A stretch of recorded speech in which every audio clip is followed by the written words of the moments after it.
Well, hi everyone, I'm Ashley Saunders and welcome to the second edition of our Birding Insights vlog. A little bit of a change of scenery. I'm in Costa Rica now, first overseas trip of the year, and yeah, I'm up at Cerro Buena Vista, 11,000 feet. It's the air's a bit thin. A lad from Norfolk, I get out of breath walking up Beeston Bump, so yeah, it's hard work up here, but the views today are just absolutely phenomenal. Well, there you go. We can see all the way down to the Pacific Ocean. We're really lucky, there's not too much cloud. So yeah, welcome to Costa Rica. Got to be one of the best birding destinations in the world, and one of my personal favourites. Going to try and give you a few snippets of some of the different habitats and birds. It's such an amazingly biodiverse place. Yeah, we're going to be doing a clockwise tour, going around all the different habitats. We're dropping down to Pacific, back round to Arenal, up onto the Caribbean lowlands, and then back to San Jose. So yeah, I'll try and give you a few highlights. We're up, obviously at the moment, we're up in the highlands. One of the big targets up here, not at this elevation, but just a little lower in the forest, of course, is the resplendent quetzal. So fingers crossed. We've been here 2 days, we've not managed to find one yet. Our local guide Eric is very chilled out about it. It's either because he's seen more quetzals than I've seen blue tits, or because he's genuinely confident that we're going to see one. So hopefully, fingers crossed, I'll be able to show you some quetzal footage in the next couple of days. So yeah, enjoy the view, and welcome to Costa Rica. Well, here we go. It was never in doubt, was it? Male resplendent quetzal, and this is probably the bird that everybody wants to see when they come to Costa Rica for the first time. And well, you can see why, can't you? What a stunning bird. One of the clients has just absolutely smashed one out of the park, scored us an injury time winner. They've hung back a little bit on the trail because they saw a little brown bird flitting, and this dropped in front of them, so unbelievable. Oh, so the quetzal's just actually flown over the top of us and crossed the trail, and we've now got it in even better light just behind us here. And wow, I mean, everyone's agog. I mean, what a dazzling bird. And this was actually our very last trail of the day and our last chance to see this bird, so everyone's very, very happy. I'll just leave you to enjoy it.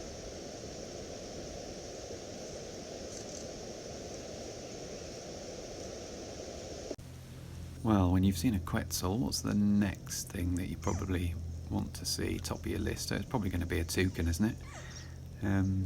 This one is yellow-throated toucan. It used to be called black mandibled. They've changed the name again. It was chestnut mandibled, then black mandibled, now yellow-throated. But anyway, whatever we're calling it, it's a lovely bird. And it's great to get a close-up like this. It's just dropped down to some feeders, actually, and it's gingerly thinking about coming onto the bird table.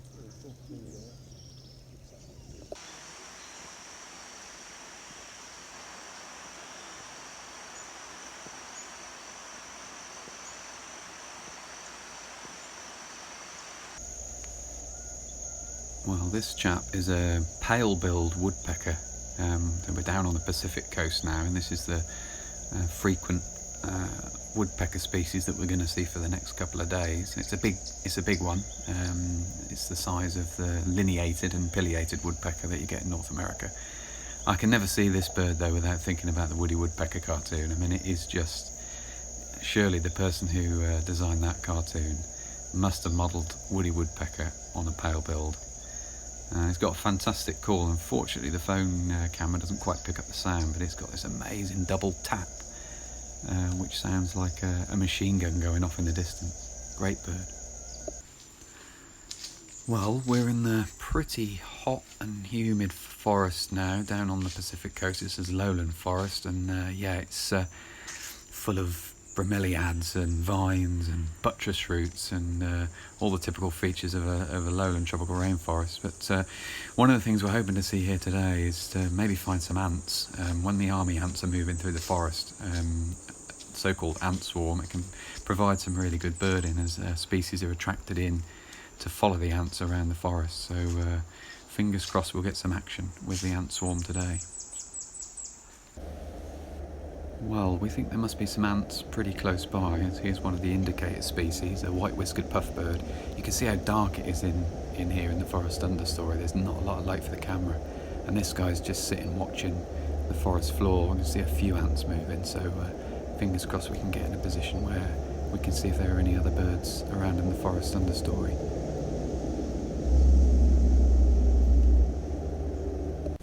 Well, we found the ant swarm and we've now literally got birds everywhere around us. We can see little flickers and little movements just in the forest understory. And you can actually see the army ants moving on the forest floor in the back of the shot here behind the squirrel cuckoo. So we're going to keep scanning and see what else we can pick out. Well, northern barred wood creeper's just appeared right in front of us. This is another attendee of ant swarms and a good indicator. And the wood creeper's just come up off the forest floor with a great big cricket or something, and it's just sort of hiding around the back of this tree, trying to dispatch it. And this just shows you why these birds come down and follow the ants. They're not actually feeding on the ants themselves. So when the army ants move through the forest floor en masse, they lots of small invertebrates, even little reptiles and potentially mammals, are fleeing out of the way of the advancing ants. And it's those that these birds come to pick off. Wood creepers, we've got grey-headed tanagers here, we've got white-whiskered puffbird, squirrel cuckoo, we've got several ant birds, we've got bicoloured and spotted ant birds, so there's loads going on, but they're all coming in to pick off the insects that are fleeing the ants. Great bird in this, really excellent. Well, we've been looking for this bird for the last couple of days. We finally managed to nail it. It's a rufous-tailed jacamar. We've heard it calling a few times, but we've not managed to pin one down, and this one's just dropped on a vine hanging over the path right in front of us, so getting some really good views. There's no bee eaters in the neotropics, of course, but this is maybe the nearest thing to it. The jacamar's a slightly odd bird.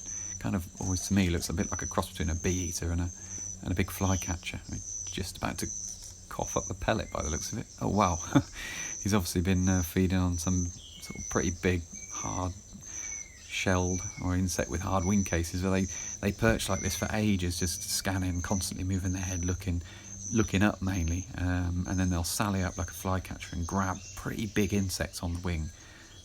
So they're really cool birds. So that bill is astonishing. And if you were a flying locust or a big beetle, you're not going to want to see that coming towards you. Great bird. Well, this is a nice little bonus to end the day. We've just come out of our rooms to go down to the restaurant for dinner and caught some eyeshine in the torch, and there's a common paraki sat on the road right outside the cabins, and thankfully it's just landed under a street lamp, so we've just got enough light to photograph it without having to put the torch on it. What a great bird, great way to end the day.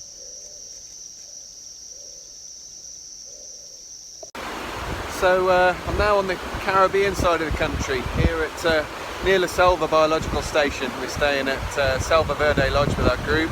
The climate's very different on this side, a lot more rainfall, so it's a lowland humid forest, probably a little bit more typical of what people think of when they think about the rainforest, as well as there being lots of rain, poison dart frogs, three-toed sloths, howler monkeys, all that kind of stuff. It's really proper rainforest birding. It's not always easy at times in the dark forest interior, but hopefully this afternoon we're going into the reserve here, and hopefully I'm going to be able to show you some clips of a few of the special birds that we might find. So yeah, thanks for following us around Costa Rica on the vlog, and don't forget you can always tune into our YouTube channel for more clips, video clips, and give us a follow on Twitter as well, @OrielBirding. Well, it really is dark in here, and I'm sure you're wondering why I'm focusing on a stick, and it's a very lovely stick, but make sure you don't blink or you might miss what we're here to see, which is a white-collared mannequin. The mannequins are lecking.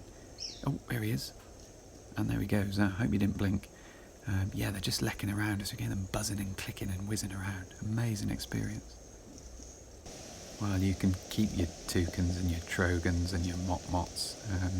This is what it's all about, quail doves. I absolutely love these birds, mainly because they're really hard to see. You don't see them very often at all, and it always requires a bit of luck. Now this one's just wandered out onto the trail in front of us. I think it's purplish backed. The idea of these is not straightforward, but it's got a pretty dark submoustachial line, so I'm pretty sure this is purplish backed quail dove. Great bird. Well, we've just had an interruption to our lunch. Someone's just come into the restaurant and said there's a sloth that's just fallen out of its tree. It must have gone to sleep, had a dream or something, and just plopped onto the floor. Thankfully, it hasn't fallen very far, and it seems none the worse by the experience. But it's now speedily making its way back up into the canopy. So we've just had an amazing encounter with it. So this is black-crowned ant shrike. It's another bird that's had its name changed. It used to be called the western slaty ant shrike. But it's a really smart little thing. We're just watching it calling. There's a couple of them duetting to each other. I love the fact that its whole body and its tail vibrates like that when it's calling. Again, unfortunately, the phone microphone's not quite good enough to pick the sound up. But anyway, you get the idea. Black-crowned ant shrike.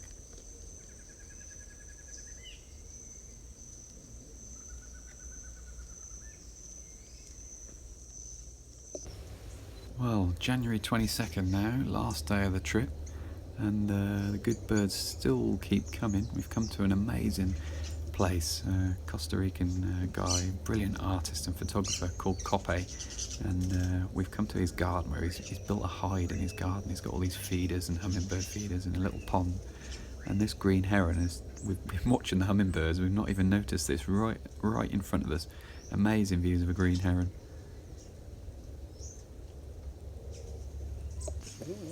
Well, we've seen some pretty fantastic hummingbirds on this trip.